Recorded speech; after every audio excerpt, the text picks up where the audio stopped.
ici Prissy de France. Et Caro du Québec. Aujourd'hui, on vous présente une application e-santé, Sarah, qui est disponible sur le web et sur les applications numériques. Alors, la question numéro 1. De quoi s'agit-il, Prissy? Oui, il s'agit d'une e-application qui traite de l'autisme et qui est la première e-application de santé téléchargée en France.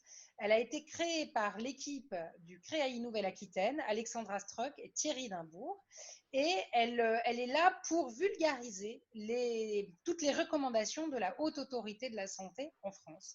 Donc, elle est très aidante pour tous les intervenants, que ce soit les enseignants, que ce soit les aides à domicile, que ce soit les parents, tout aidant familiaux qui va être amené à fréquenter une personne avec autisme.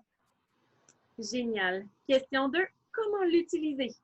On va vous faire un petit partage d'écran Donc là, vous pouvez choisir, quand vous jouez en ligne, vous pouvez choisir votre personnage, enseignant, parent, fratrie, adulte. Alors par exemple, si on clique sur adulte, on va se retrouver sur un chemin balisé avec des étapes numérotées. Vous avez l'université, la maison, et donc on va par exemple cliquer sur l'étape numéro 2 et on va se retrouver sur une petite scénette qui parle des repas, ragots et socialisation.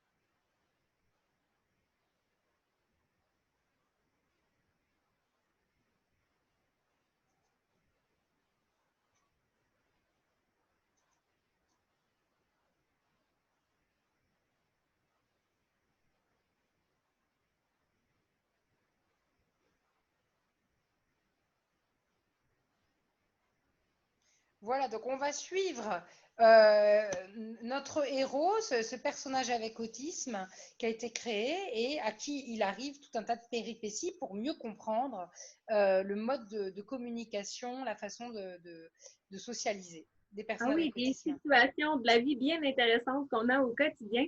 Alors, dis-moi, la question 3. Pourquoi on a aimé? Alors nous, à l'association Ludosens, on a décidé d'utiliser cette application et on la trouve très agile et intéressante dans un mode un peu différent.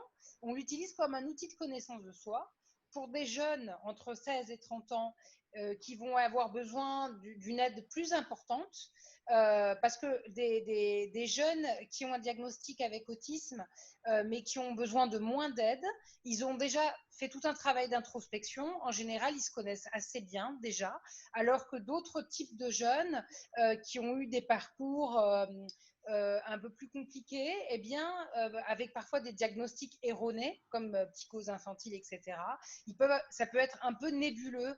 Qu'est-ce que c'est pour eux? Qu'est-ce que ça veut dire? Leur forme d'autisme et surtout, quelles sont leurs forces et leurs faiblesses. Donc, nous, pour les accompagner et les aider petit à petit à mieux se comprendre, à mieux savoir se présenter également, on leur fait jouer Atsara 1 à 2 heures les après-midi quand l'emploi du temps le permet, et ça leur permet aussi de s'extraire du projet et de faire quelque chose d'un peu nouveau.